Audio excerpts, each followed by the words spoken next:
Kumusta man mo? Excited ka sa eleksyon?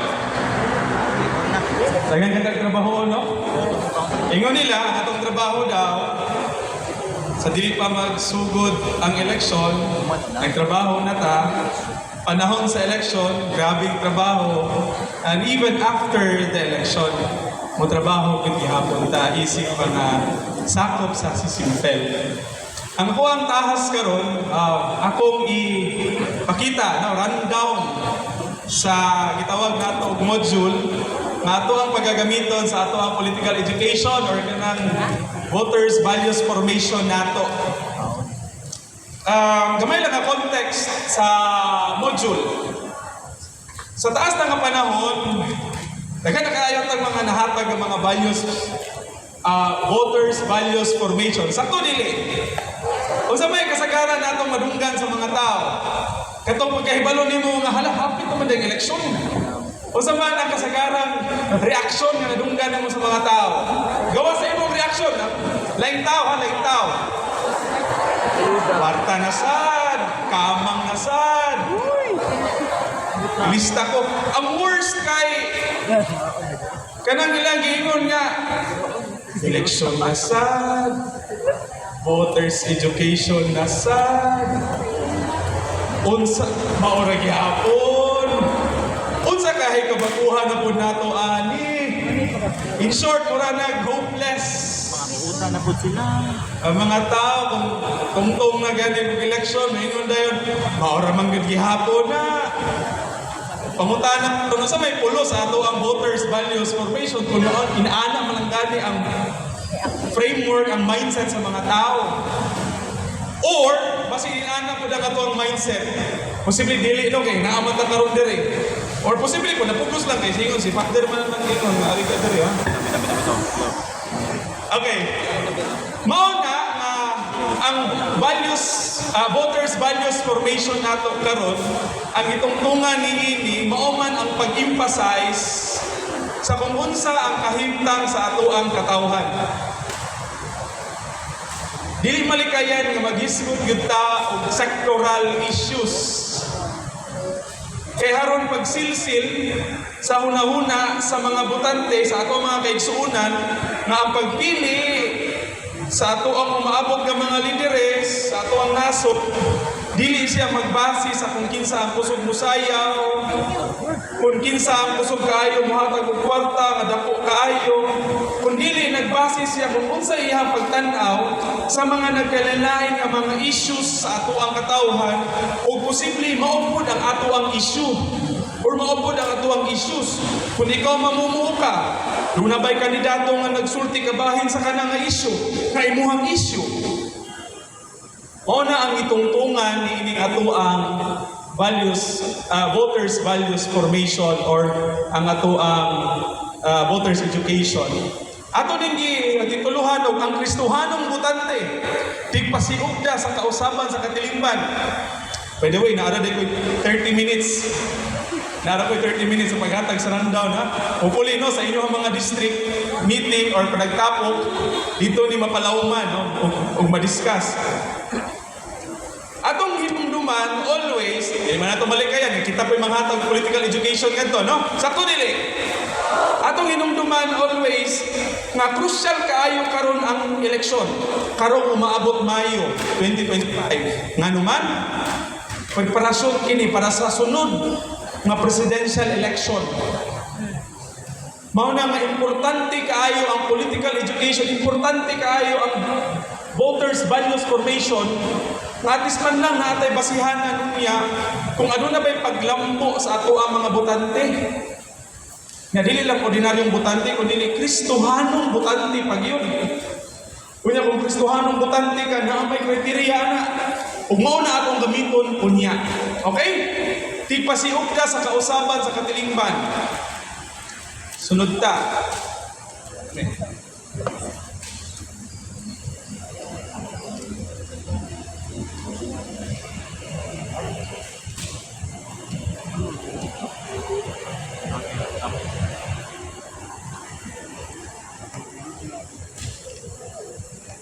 Supposedly, sa mataghatag na po values, voters values formation, magsugod ko og mock election. Kanang mga batanon karon o kanang pamilya, natay gitawag og kanang Mentimeter, di ba? Nga kung i-scan na nimo, katong na mga cellphone, i-scan na tapos mo-type na sila dito, kinsa nga tao, kinsa nga pangalan, tapos mo-appear din na diha. Para asa man na.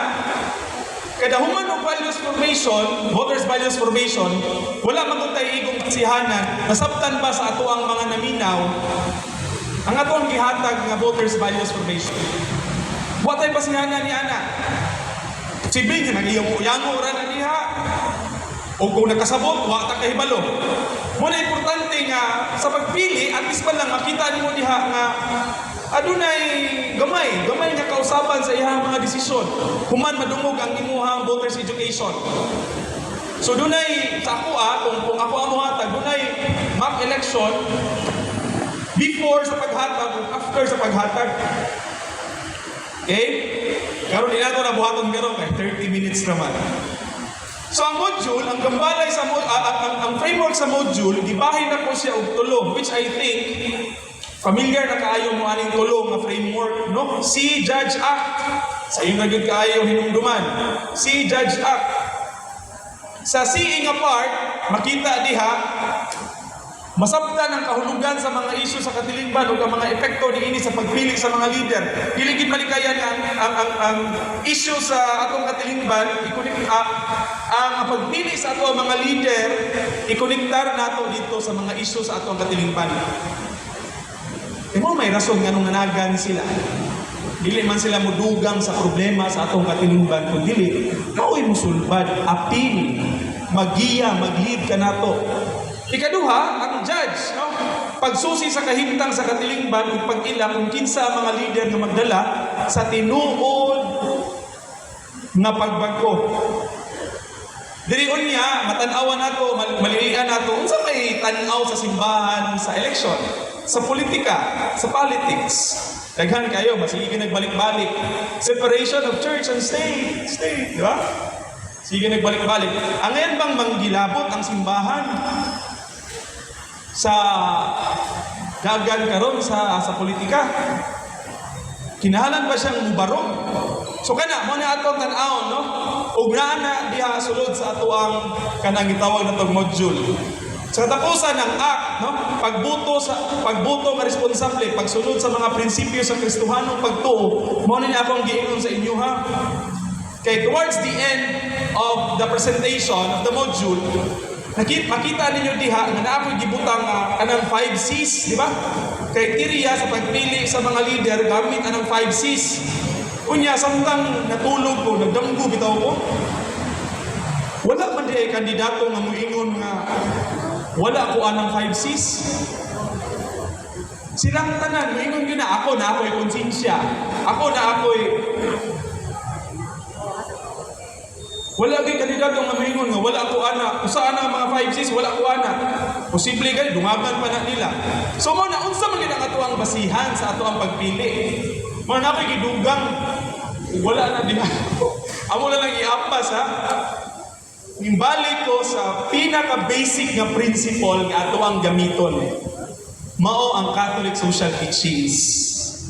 Ang Catholic social teachings naa siya 7 ka mga tema. Kada tema, ibutangan nato diha og mga description. Ang usa ka leader dapat ingon niini base sa kana nga tema. Ako unya na ipakita ang sample. Ano ako iapas kay in English mamangguto niya. Lisod bitaw kayo pag-translate og Bisaya o Cebuano. O ang tagay ko kuan amo lang iapas, promise. So mao na ang katibukan nga dagan. So ang outline sa mao nga module mao ni siya. Tumong objectives kinahanglan gayon nga matino nato unsay tumong karon dili murag pataka na lang og sulod, no? Ikaduha, si katilingbanong pakisusi. Later ako na-explain sa inyo ha. Judge, pagpasabot o pagpalawom sa Kristohanong pagtulunan, kabahin sa hisgutanan sa politika. O ang kitapusan, ang act or unsa ang ato ang buhaton. What is to be done? Dili na musulod ang katong kriteria kay mubuto man gyud ta. Mubuto man gyud ang ato ang mga gimangtagaan.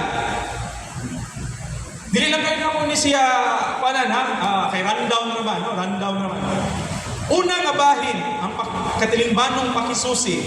Nganong importante man nga atuang tan-aw ang kahimtang sa atuang nasod, adiserta mosulod dito sa atuang responsibilidad nga moboto ta usa ka kandidato. Nganong importante man nga makisusi pata sa kahimtang sa atuang nasod?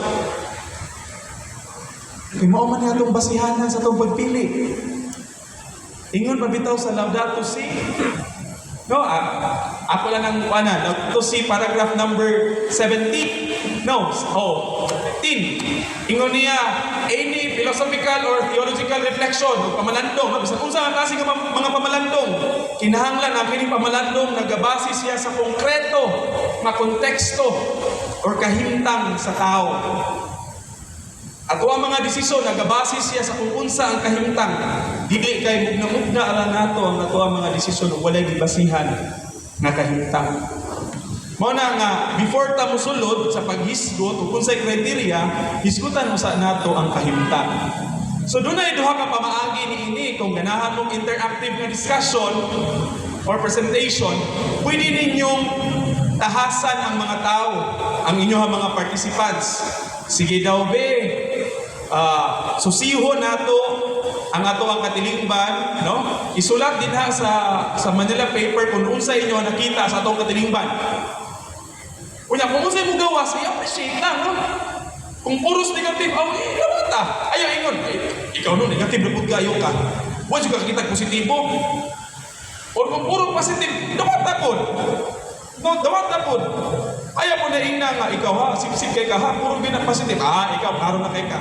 Dawat na lang siya, iproseso lang siya. Although kini nga presentation, nagsultigid siya sa kung unsa ang kahimtang sa atong nasod, no? Nagsugod ta sa population. 15 million, no? Since last nga data ani December 2024. Ikaduha sa pinakadako nga nasod sa Southeast Asia, next to Indonesia, na 283 million. No? Ang ako ang punto rin ani nga, despite sa kadako sa ato ang populasyon, ang pangutana karon kaya pa ba sa Pilipinas makanon ning 115 million? So ato pong gitanaw in terms sa resources. Naningo man ang resources, kaya man. No? Kaya man. Kabukiran, lapad nga mga kayutaan, kadagatan, nga lambok, abunda kaayo, kaya sa Pilipinas sa pakanon. Pero, ang ato na pong hatag dagway, nganong adunay ingon ini nga klase nga naon? Nganong adunay ani nga klase nga kulagway sa atong katilingban? Nganong daghan mangyapon ug kabus